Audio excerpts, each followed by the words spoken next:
Le CRAV, c'est le centre de recherche en sciences des productions animales, végétales et environnementales.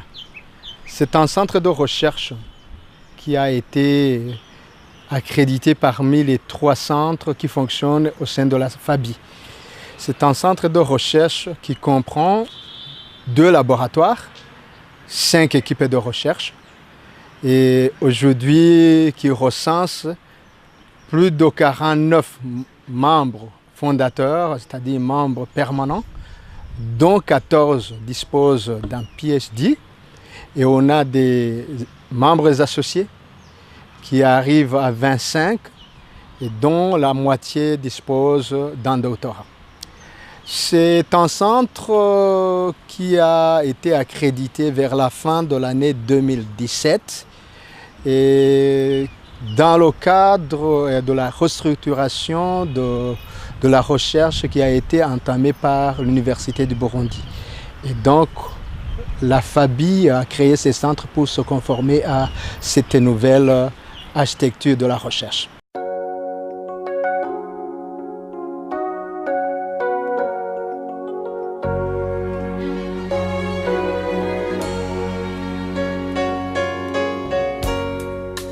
En fait, comme je venais de vous le dire, c'est un centre qui est récent parce qu'il a été accrédité en 2017 et le lancement officiel des activités a eu lieu le 27 décembre 2018.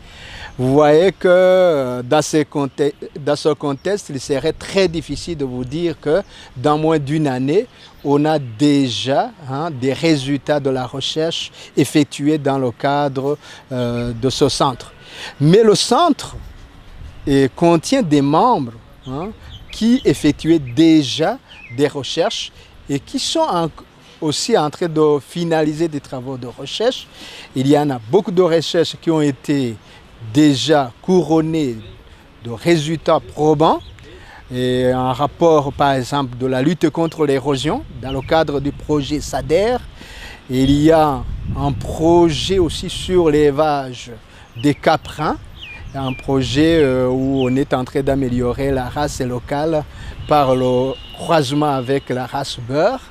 Il y a des travaux qui ont été effectués dans le domaine aussi de l'élevage, dans le cadre de l'amélioration de l'élevage de la poule.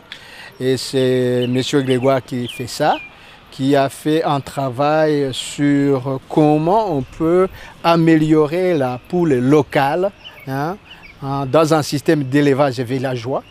Et ça, c'est sur le côté élevage. En ce qui est de l'amélioration végétale, on est en train de travailler sur les variétés de riz. C'est un chercheur qui s'appelle Willy qui est en train de travailler là-dessus. Et il y a d'autres travaux sur les hémiparasites et leurs entassés qui ont été réalisés. On a démontré l'impact négatif sur l'agroforesterie. Ça a été réalisé par professeur Benadette. Il y a des professeurs qui sont en train de travailler sur la fertilisation des sols, l'amélioration des sols à l'aide des espèces autochtones. Ça, c'est M. Kaboneka et M. Séverin qui sont en train de travailler sur ça. Et dans le cadre maintenant de la réponse aux appels à propositions qui a été lancée par l'Université du Burundi, le CRAV a soumis 3 projets et ces 3 projets aussi ont été acceptés. Donc, ces projets attendent les financements pour pouvoir démarrer. Voilà, c'est grosso modo ce que je peux vous dire sur les réalisations qui sont en cours, les réalisations qui sont programmées.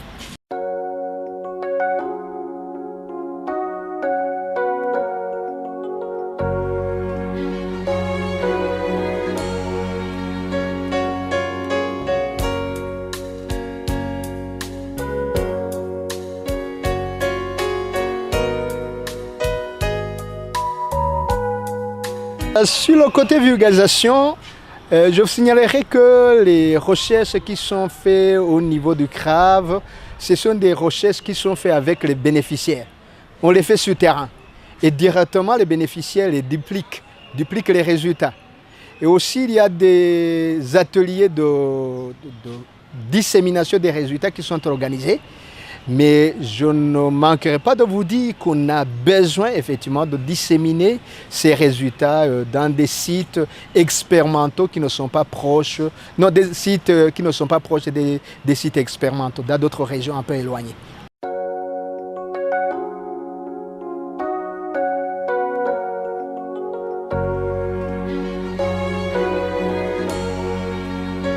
Donc notre centre a vraiment beaucoup de projets, et nous venons même de réaliser un plan stratégique de 5 ans pour notre CRAV. Et ce plan stratégique a été donné à nos membres pour analyse et approbation.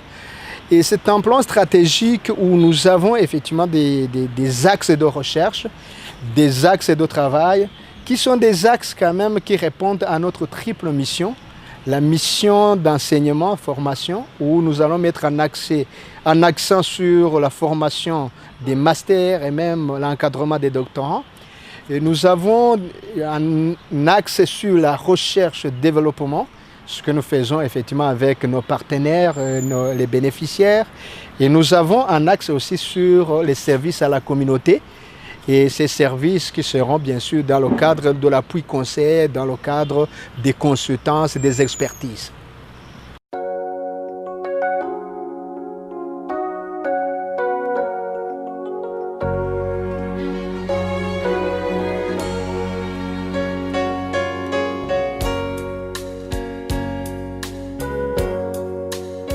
Oui, le CRAV a des défis, des contraintes comme toute institution de recherche dans le monde où la recherche est un parent pauvre quand il s'agit des financements. Nous avons des problèmes en ce qui est des moyens financiers, surtout que notre jeunesse en tant que centre de recherche ne nous permet pas de nous positionner pour pouvoir soumettre des projets à financement. Nous avons besoin bien sûr d'un peu plus de renforcement de capacité dans ce sens. Et ensuite, nous avons aussi un défi qui est un défi non moins important, du fait que nous avons l'ancienne habitude de travail en solo. C'est-à-dire qu'on a besoin de rompre avec cette habitude pour pouvoir travailler en partenariat. Et là, on pense qu'en travaillant en partenariat, on pourra avoir des résultats encore plus satisfaisants. Et d'autres défis sont en rapport avec notre environnement au sein de l'université. Lorsqu'on sait que l'université aujourd'hui n'a pas encore publié de plan stratégique sur lequel on devrait quand même nous baser pour élaborer des planifications qui soient quand même un peu réalisables. Un autre défi, c'est le fait qu'on n'a pas de revue à l'université qui est indexée, qui nous permettrait effectivement de publier nos résultats.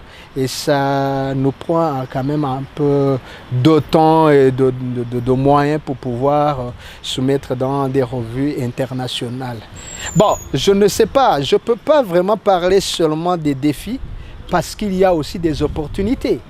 Et parmi les opportunités, là, je pourrais vous dire que nous saluons la volonté de l'Université du Burundi de pouvoir appuyer la recherche. Ça, c'est une grande opportunité. Et nous avons une autre opportunité puisque nous sommes au niveau de la FABI et qu'au moment du lancement des activités, nous avons vu des partenaires qui ont affiché une volonté ferme de partenariat avec le CRAV. Et nous allons nous y atteler pour pouvoir nouer ces partenariats avec les institutions de recherche dans le domaine agricole. Quand je parle de l'agriculture, je parle de l'élevage et je parle de l'environnement. Mais une autre opportunité, c'est le fait que la FABI dispose de terrains sur lesquels on peut faire des expérimentations et pour que nous puissions faire effectivement des recherches et développement.